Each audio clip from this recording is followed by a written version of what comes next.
Selamat pagi, Bapak dan Ibu. Mari kita berdoa sebelum kita mendengarkan renungan firman Tuhan. Bapak yang baik, terima kasih kami datang pagi hari ini. Terima kasih kami sehat, tak kurang satu apapun. Kami bersyukur, berterima kasih Bapak. Kami mau merenungkan firman Tuhan, mendengarkan, berbicaralah, lembutkanlah hati kami. Di dalam nama Tuhan Yesus kami berdoa dan mengucap syukur. Haleluya. Amin. Ya, pagi hari ini kita akan mendengarkan firman Tuhan tentang berakar dalam Kristus. Firman Tuhan mendasari dari tema ini adalah di Kolose 2 ayat 6-7. Kamu telah menerima Kristus Yesus Tuhan kita, karena itu hendaklah hidupmu tetap di dalam Dia. Hendaklah kamu berakar di dalam Dia dan dibangun di atas Dia. Hendaklah kamu bertambah teguh dalam iman yang telah diajarkan kepadamu, dan hendaklah hatimu melimpah dengan syukur. Firman Tuhan katakan, ya, kita telah menerima Kristus sebagai Tuhan atas hidup kita.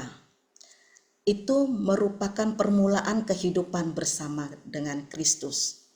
Bagi Bapak Ibu yang belum pernah sekalipun menerima Kristus, tidak apa-apa. Silakan untuk terima Kristus. Karena menerima Kristus adalah permulaan bersama dengan Dia. Jika belum, tidak apa-apa. Setelah renungan ini, Bapak Ibu secara pribadi, karena itu begitu pentingnya kita menerima Kristus. Itu adalah dasar dari segala sesuatunya. Ya, karena Yohanes 1 ayat 12 katakan, ketika kita menerima Dia, kita menjadi anak-anak Allah. Ya. Setelah kita menerima Kristus, kita perlu mengenal Dia, mengalami Dia. Karena itu, kita perlu ada disiplin-disiplin rohani supaya rencana Tuhan jadi atas kita. Ya, pengenalan Tuhan itu terus berlanjut. Ada 5 prinsip, 5 disiplin rohani yang dasar ya. Karena berakar, kalau berakar itu kita berakar dalam Kristus, apa yang harus kita perjuangkan Bapak Ibu? Ya. Kita lihat dulu definisi disiplin rohani. Disiplin rohani itu dapat didefinisikan sebagai setiap aktivitas yang dapat membantu kita memperoleh kekuatan untuk menjalani hidup seperti yang diajarkan dan dicontohkan Yesus. Ada 5. Waktu teduh, ya. Yang kedua firman, yang ketiga doa, yang keempat bersaksi, dan kelima bersekutu. Waktu teduh, coba kita lihat waktu teduh. Apa definisi dari waktu teduh? Waktu untuk bersekutu dengan Tuhan secara pribadi melalui firman dan doa yang dikhususkan secara teratur. Saya percaya Bapak Ibu sudah melakukannya. Tetapi pagi hari ini saya katakan bertekunlah karena ini undangan istimewanya Tuhan. Dia ingin anak-anaknya untuk mendengarkan apa yang mau Dia katakan, apa yang mau kita lakukan. Setiap pagi Dia menunggu Bapak Ibu kita semuanya untuk bersaat teduh. Ya, katanya di sini waktu bersekutu dengan Tuhan secara pribadi, tidak korporat. Secara pribadi. Nah, kita punya kebiasaan ini setelah COVID, kita ada doa pagi, setelah doa pagi atau sebelum doa pagi, silakan secara pribadi khusus kepada Dia. Itu undangan Tuhan. Ya, yang kedua adalah firman. Nah, melalui disiplin rohani ini kita dibantu untuk mengenal dan menanggapi Tuhan yang menyatakan dirinya dengan lebih jelas di dalam firman yang tertulis. Jelas apa kehendak Tuhan, apa yang diingini, itu jelas. Ada firman yang tertulis.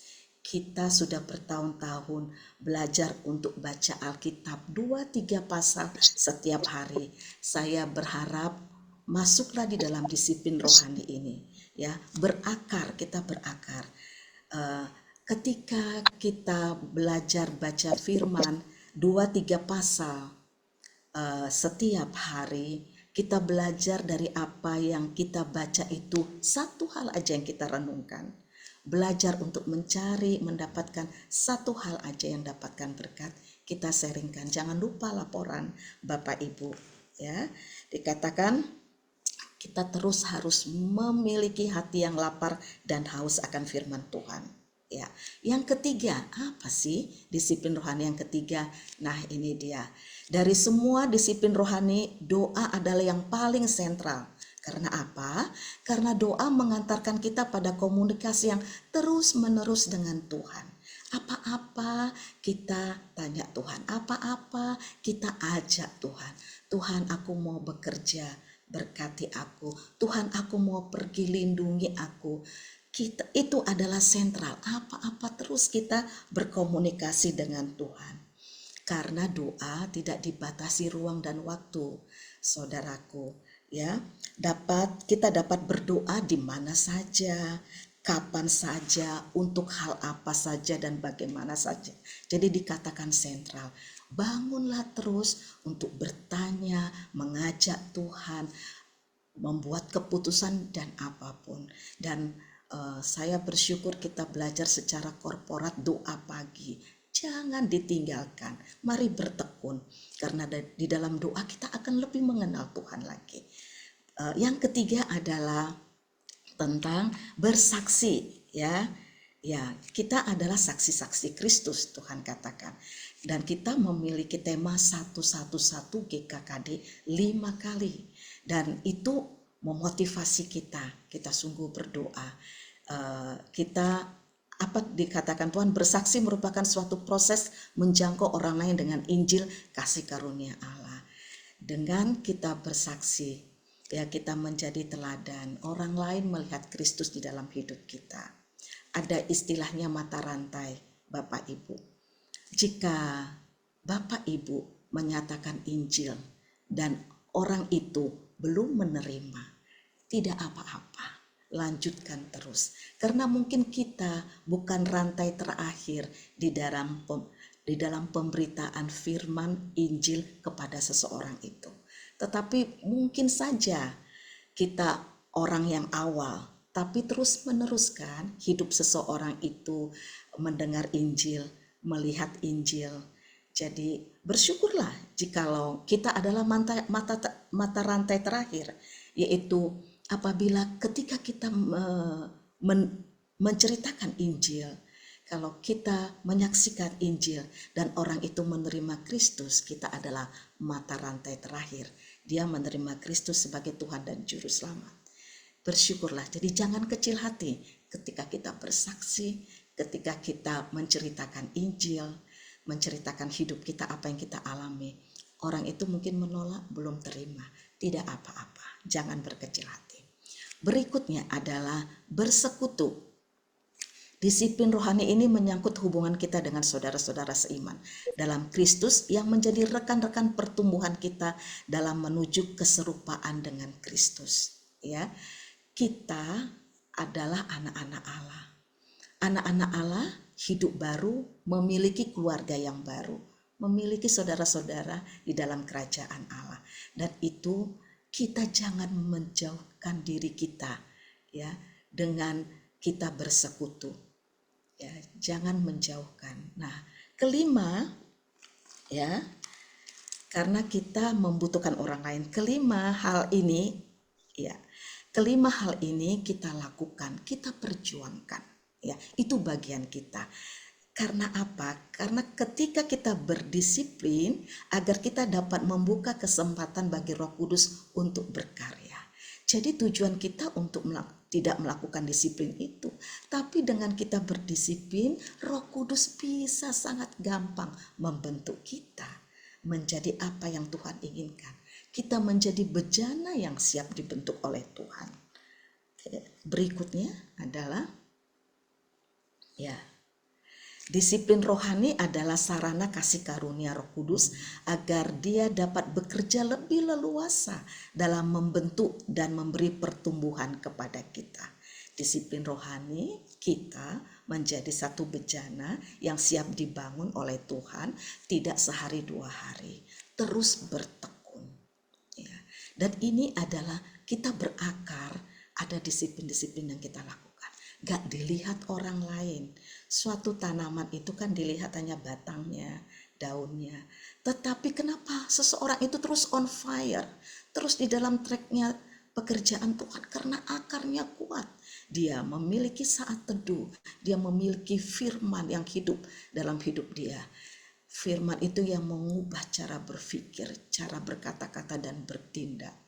Dan juga dia doa terus terkoneksi dengan Tuhan. Dia belajar untuk bersaksi dan bersekutu.